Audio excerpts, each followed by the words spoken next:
আসসালামু আলাইকুম। সময় গেলে সাধন হবে না। মানে যেই সময়ে যেইটা প্রয়োজন সেই সময়ে সেটা করতে হবে। সেই সময়টা পার হয়ে গেলে আর লাভ হবে না। বলছিলাম সাবিলা নূরের কথা। তুফানে নাবিলা না সাবিলা থাকার কথা ছিল। কিন্তু সময়ে সঠিক সিদ্ধান্তটা সাবিলা নিতে পারে নাই। তাই নাবিলা এসেছে। নাবিলার জায়গায় সাবিলা থাকলে তুফানের কতটুকু কি হইতো জানি না।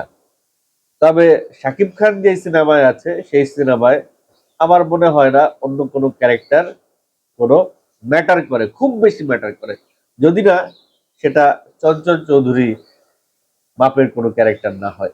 অলরেডি চঞ্চল চৌধুরী এবং শাকিব খানের কম্বিনেশন, কেমিস্ট্রি, রসায়ন যাই বলি, সাকিবিয়ানরা কিন্তু খুব সুন্দরভাবে একসেপ্ট করেছে।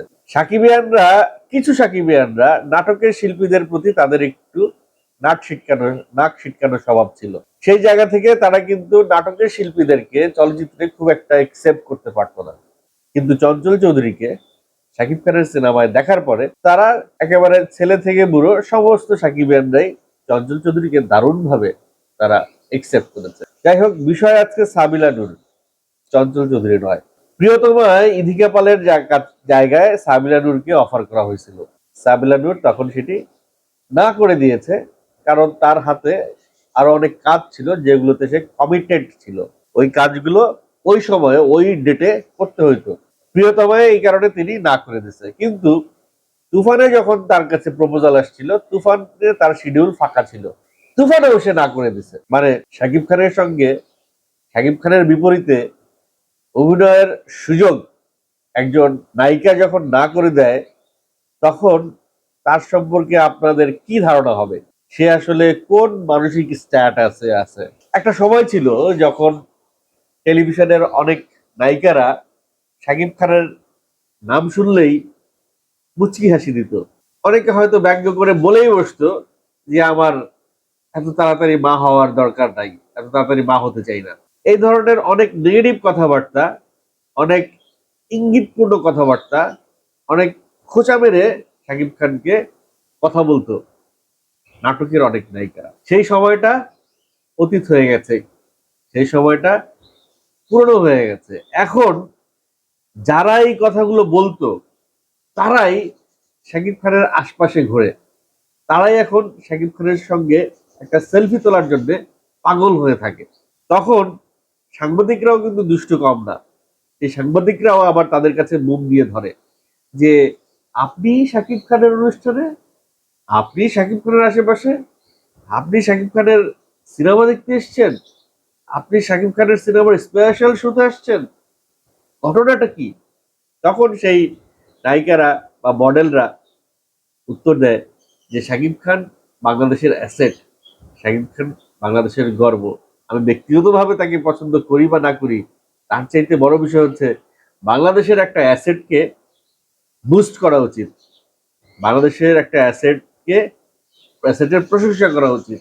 সেই জন্য আমি এসেছি এই সিনেমাটা দেখার জন্য। তো যাই হোক, এটা তো গেল যাকে বুক ধরে তার কথা।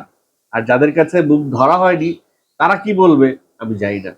তবে এই মুহূর্তে, এই সময়ে এসে দাঁড়িয়ে বাংলাদেশ, শাকিব খানের লিডার আমি বাংলাদেশ, প্রিয়তমা, রাজকুমার এবং তুফান, এই চারটা সিনেমার পরে এমন কোনো নায়িকা খুঁজে পাওয়া যাবে না যে শাকিব খানের সঙ্গে অভিনয় করতে চায় না। দেখেন, গত কয়েকদিন আগে ঢাকা ফ্যাশন শো নামে একটা অনুষ্ঠান হয়ে গেল, ফ্যাশন শো হয়ে গেল। সেখানে শাকিব খানের পাশে দেখা গেছে সাবিলা নূরকে, তানজিন তিশাকে, পরিমণিকে, পূজা চেরিকে, বিদ্যাসিনা মিম। তো এরা, এদের মধ্যে বিদ্যাসিনা মিম আসতে পারছিল না শাকিব খানের আশেপাশে ডিউ টু ওই সময় শাকিব খানের সঙ্গে যারা স্ত্রী হিসেবে ছিলেন তাদের কারণে। সাবিলা নূর দুটো প্রপোজাল ফিরায় দিছে শাকিব খানের সঙ্গে সিনেমা করার। সেই সাবিলা নূর এখন শাকিব খানের পাশে স্টেজ শো করছে। কথিত আছে তানজিন তিশাও শাকিব খানের পাসওয়ার্ড সিনেমাটা ফেরত দিছে। পাসওয়ার্ড সিনেমায় তানজিন তিশাকে অফার করা হয়েছিল। সেই তানজিন তিশাও এখন শাকিব খানের পাশে। পরিমণি, যে কিনা শরীফুল রাজের ভেতরে তার ভবিষ্যৎ খুঁজতেছিল, সেও শাকিব খানের পাশে। পূজা চেরি, যে আজিজ, আব্দুল আজিজকে ঠেকা দিয়ে শাকিব খানের দিকে ফিরেছিল, আবার কোনো একটা কারণে শাকিব খানকে পাশ কাটিয়ে আব্দুল আজিজের দিকে কোর্টে গেছে। এখন পূজাচেরি দুই কোর্টেই হাঁটছে, একবার আজিজ সাহেবের কোর্টে, একবার শাকিব খানের কোর্টে। কিন্তু আজিজ সাহেব আর শাকিব খানের যে ভিতরের দ্বন্দ্বটা, সেটা কিন্তু এখনো মেটে নাই। সেই পূজাচেরিও এখন শাকিব খানের পাশে। তো এত কথা এই কারণেই বললাম যে শাকিব খানকে নিয়ে যারা নাক ছিটকাইছে তারা এখন শাকিব খানের সঙ্গে সিনেমা করার জন্য পাগল। সেই জায়গায় সাবিলা নূর এক, মানে কি বলবো, হতভাগী, মানে কষ্টই লাগে, দুঃখ লাগে বা খারাপ লাগে মেয়েটার জন্য যে এত বড় বড় দুইটা প্রজেক্টের অফার যার কাছে গেছে। কই থাকতো আজকে সাবিলা নূর এই দুইটা প্রজেক্টে যদি সে থাকতো, সে কাজ করতো? যাই হোক, রিজিক যার কপালে লিখে রাখছে আল্লাহ, তার কপালে তো রিজিক যাবেই। ওই প্রিয়তমার ইউনিটে বসে ভাত খাওয়ার রিজিকটা ছিল ইদিকা পালের, ওই তুফানের ইউনিটে বসে ভাত খাওয়ার রিজিকটা ছিল নাবিলার। তাই আল্লাহ পাক যার যেখানে রিজিক লিখে রাখছে, সেটা যে কোনো প্রক্রিয়াতেই হোক, তার সেখানেই রিজিকটা সম্পূর্ণ হবে। তো যারা, অনেকে আবার যারা অন্য ধর্মের, তারা আবার ভাগ্যকে বিশ্বাস করেন। যার যেখানে ভাগ্য আছে সেখানেই তার রিজিক ফয়সালা হবে। তো যাই হোক, সাবিলা নূর হয়তো বুঝতে পারে নাই, বা ওই সময় সে হয়তো মেন্টালি, মানসিকভাবে সে প্রস্তুত না। কারণ দেখেন, হুট করে যখন আপনার কাছে একটা প্রপোজাল আসবে, সাপোজ আপনি একজন টিচার, একজন প্রাথমিক বিদ্যালয়ের টিচার, শিক্ষক, সেখানে আপনাকে হুট করে একটা প্রপোজাল যদি আসে, আপনাকে অফার করা হইলো আপনি ঢাকা ভার্সিটির ভাইস চ্যান্সেলর হবেন, এরকম একটা অফার যদি আপনার কাছে আসে, তখন আপনার কি অবস্থা হবে?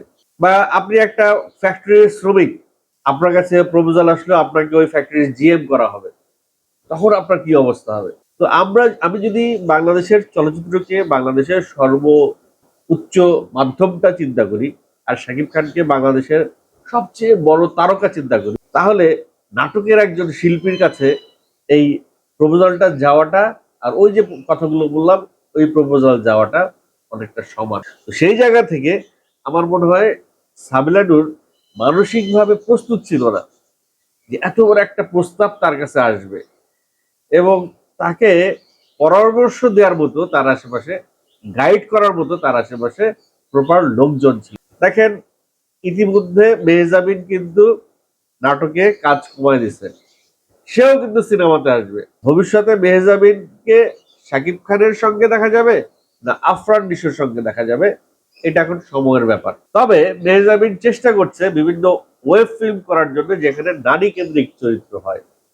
মেহজাবিনের চেষ্টা খানিকটা সাবানা হওয়ার, খানিকটা শাবনূর হওয়ার, যেন মেহজাবিনের নামে সিনেমাটা চলে বা মেহজাবিনের নামে প্রজেক্টটা চলে। এই ধরনের নারী কেন্দ্রিক চরিত্রে কিন্তু তানজিন তিশাও পিছিয়ে নেই। সম্প্রতি পয়জন নামে একটা সিনেমায়, দীপ্ত টিভির একটা ওয়েব ফিল্মে তানজিন তিশা অভিনয় করেছে, সেখানে কিন্তু সে ওই টাইপেরই একটা ক্যারেক্টার করেছে, যেখানে সেই প্রধান ক্যারেক্টার, সেই প্রোটাগনিস্ট। তো এই ধরনের চরিত্র করে যারা উঠে আসতে চায়, তাদের স্ট্রাগলটা কিন্তু কম না।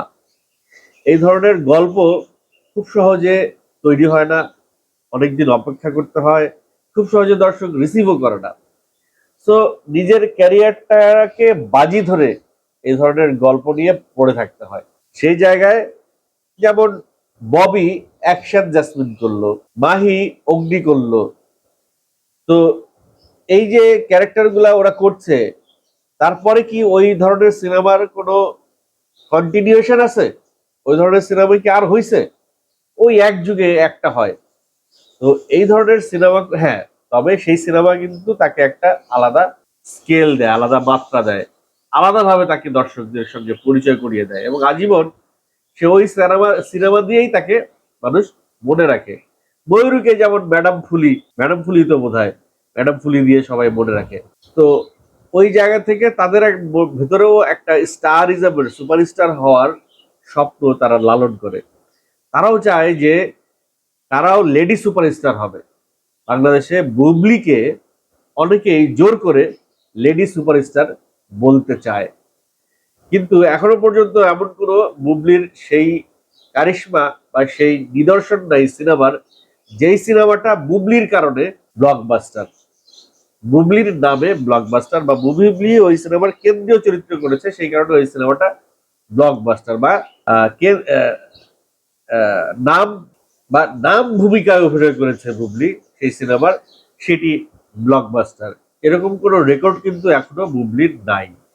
তো যাই হোক, তারপরেও বুবলির ভক্তরা তাকে ভালোবেসে লেডি সুপারস্টার বলে, কিন্তু বললেই তো আর হবে না, স্বীকৃতিটা অর্জন করে নিতে হবে কাজ দিয়ে। সেরকম একটি কাজ দিতে হবে। ম্যাডাম ফুলি বা অগ্নি বা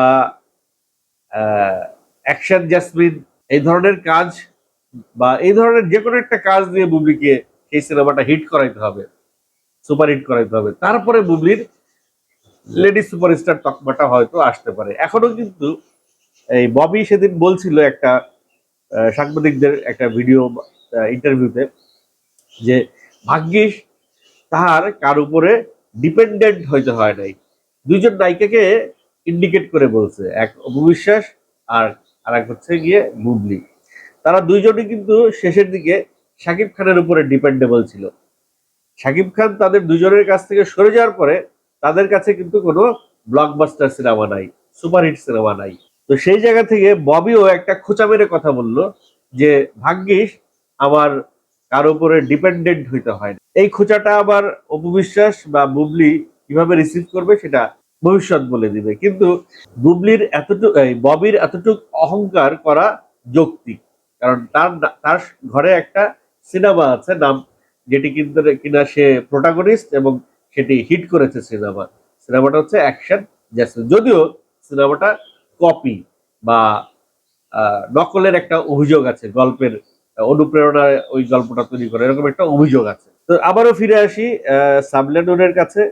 সাবিলা নূর নিশ্চয়ই, আমরা কতটুকু আফসোস করছি বা এই খবরটা জানার পরে আপনারা কতটুকু আফসোস করছেন, তার চাইতে কয়েকশো গুণ বেশি আফসোস সাবিলা নূরের ভেতরে কাজ করছে, এবং সেটি তিনি প্রথম আলোর সাক্ষাৎকারে বলেওছে। তাকে যখন বলা হয়েছে যে আপনি কি ভুল করেছেন কিনা, এটা সে ওইভাবে উত্তরটা না দিয়ে সে বলেছে যে আমার আফসোস হয় আমি এই দুইটা সিনেমায় কাজ করতে পারি নাই। যখন একটা শিল্পী এই কথাটা বলে এবং তার সামনে যখন সে দেখে যে সিনেমাটা এরকম উচ্চতায় চলে গেছে, তখন তার ভেতরে যে কি জ্বালা হয়, সেই জ্বালাটা ওই শিল্পীই জানে, আর কেউ না জানুক। আমি আমার ছোট্ট ক্যারিয়ারের ছোট্ট একটা গল্প বলি, শেষ করে দিব। বড় ছেলে নামে একটা নাটক ব্যাপক সাড়া ফেললো, ব্যাপক সাড়া ফেললো বাংলাদেশে। মানে নাটকের ইয়েই পাল্টাই দিল, দর্শক চাহিদার ডিমান্ডই পাল্টাই দিল। বাংলাদেশে প্রথম কোনো 1 কোটি ভিউয়ের নাটক, এখন তো নাটক ছাড়লেই কোটি ভিউ হয়ে যায়, কিন্তু ওই সময় 1 লাখ 1.5 লাখ ভিউ হইতো না। বা এত জনপ্রিয় হইলো বড় ছেলে, সবাই খালি বলতো ভাই বড় ছেলের মতো নাটক বানান, বড় ছেলের মতো নাটক বানান। সেই বড় ছেলে নাটকে মিজানুর রহমান আরিয়ান বানিয়েছে। তখন আমার কাছে একটা ক্যারেক্টারের ডিমান্ড আসলো যে এই ক্যারেক্টারটা আমাকে করার জন্য অফার করা হয়েছিল, কিন্তু ওই সময় যে পারিশ্রমিকটা দেয়া হইতো, আমি সেই পারিশ্রমিক থেকে আমি পারিশ্রমিকটা একটু বাড়িয়েছিলাম। বাড়ানোর কারণে ধরেন আমরা ওই সময় কত পাইতাম, 3,000 টাকা পাইতাম। আমি বলছিলাম যে 3,000 টাকার কাজ করবো না, আমাকে এখন তো আমি 5,000 টাকা করে নেই, আমাকে অ্যাটলিস্ট 4,000 টাকা দিতে হবে, নাহলে আমি কাজ করবো না এটাতে। তো আমি যেহেতু 4,000 টাকা চাইছি, তো ওই সময় আমার ওই ক্যারেক্টারটা তারা হয়তো আরো অর্ধেক টাকায় পেয়ে গেছে, কাউকে 2,000 টাকায় পেয়ে গেছে। কারণ একটা জিনিস দেখেন, নাটকে অপূর্ব থাকলে বা নাটকে আফরান নিশো থাকলে যেরকম অন্য কোনো ক্যারেক্টারের দরকার হয় না, মানে ওইভাবে চোখ যায় না, তেমনি একই জিনিস কিন্তু সিনেমাতেও আছে। শাকিব খান যে সিনেমায় আছে সেই সিনেমা অন্য কোনো ক্যারেক্টারে ওইভাবে ফোকাস হয় না, মানে ক্যারেক্টারটা ওইভাবে ফোকাস হয় না যদি না সে তার অভিনয়টা ঠিক মতো করে বেরিয়ে না আসতে পারে। তো নাটকেও তাই, নাটকেও কিন্তু অপূর্ব সুপারস্টার, নাটকে আফরান নিশো সুপারস্টার। তো আমাকে ম্যাক্সিমাম নাটকে অপূর্ব আফরান নিশোর সঙ্গেই দেখা যেত, ওই কারণে অনেক ডিরেক্টরই আমাকে চাই। আমিও চিন্তা করলাম যে আমার রেমুনারেশনটা একটু বাড়ানো হচ্ছে, আমি হালকা একটু বাড়িয়েছিলাম, যার কারণে ওই যে বড় ছেলের ওইখান থেকে আমাকে বাদ দেওয়া হইলো। বাদ দিয়ে অন্য একজনকে নেওয়া হইলো, যাকে আমার ওই রেমুনারেশনের অর্ধেকেরও কম হয়তো দিছে শুনেছি। তো সেই জায়গা থেকে যখন দেখলাম যে বড় ছেলেটা এরকম ম্যাসিভ হিট করলো, তখন কিন্তু আমার বুকের ভেতরেও একটু আফসোস হয়েছিল যে এত ম্যাসিভ হিট একটা নাটক আমার ইয়ে থেকে হাত থেকে চলে গেল, বা আবার ক্যারিয়ার থেকে বাদ পড়ে গেল, এটা ঠিক হয় নাই। কিছু কাজ আছে যেই কাজগুলোতে টাকা পয়সা বেটার করে না। কিছু পরিচালক আছে যাদের সঙ্গে টাকা পয়সা নিয়ে দেন দরবার করতে হয় না। কিছু গল্প আছে যেসব গল্পে যেসব চরিত্রে অভিনয় করবার জন্য ওই টাকা পয়সা বা সময় বা মানে অন্য জায়গায় কমিটমেন্ট অনেক কিছুই বোঝাপড়া করে নিতে হয়। তো সেই জায়গা থেকে সাবিলা নূর তো প্রোটাগনিস্ট চরিত্র পাইছে, আমি তো ওই সাপোর্টিং রোলের কথা বলছি। আমার এতটুকু খারাপ লাগছে, সাবিলা নূরের না কত খারাপ লাগছে এই প্রিয়তমায় না থাকার কারণে, এই তুফানে না থাকার কারণে। তবে যেহেতু তিনি প্রিয়তমা আর তুফান মিস করেছেন, তিনি কমিটেড টু দা ওই প্রমিস করেছেন সেই সাংবাদিককে যে ভবিষ্যতে শাকিব খানের সঙ্গে যদি আর কোনো অফার আসে, কোনো অবস্থাতেই সেটা তিনি আর মিস করবেন না, সেটা তিনি করার চেষ্টা করবেন। তো যাই হোক, পরিশেষে এটাই বলবো যে আবারও সময় গেলে সাধন হবে না, কারণ যে সুযোগ সাবিলা নূর মিস করেছে, ভবিষ্যতে এরকম সুযোগ আর সে পাবে কিনা, এরকম প্রপোজাল আর সে পাবে কিনা, বা এতদিনে সাবিলা নূরের আরো অনেক প্রতিদ্বন্দ্বী তৈরি হয়ে গেছে কিনা কে জানে। তো বেস্ট অফ লাক সাবিলা নূর। একটা একটা সান্ত্বনার কথাই তাকে বলতে চাই, যেটি দিয়ে সে নিজেকে একটু শান্ত করতে পারে, সেটা হচ্ছে যা হয় ভালোর জন্য হয়, আল্লাহ যা করেন মঙ্গলের জন্য করেন। হয়তো সাবিলা নূরের এইটুকুন আঘাত তার দরকার ছিল যাতে আরো বড় কিছু সে পায়, হয়তো আল্লাহ তাআলা তার জন্য আরো বড় কিছু লিখে রেখেছেন। ভালো থাকবেন। পরিশেষে কমেন্ট বক্সে অবশ্যই আসবেন, আপনাদের মতামতটাও জানতে চাই।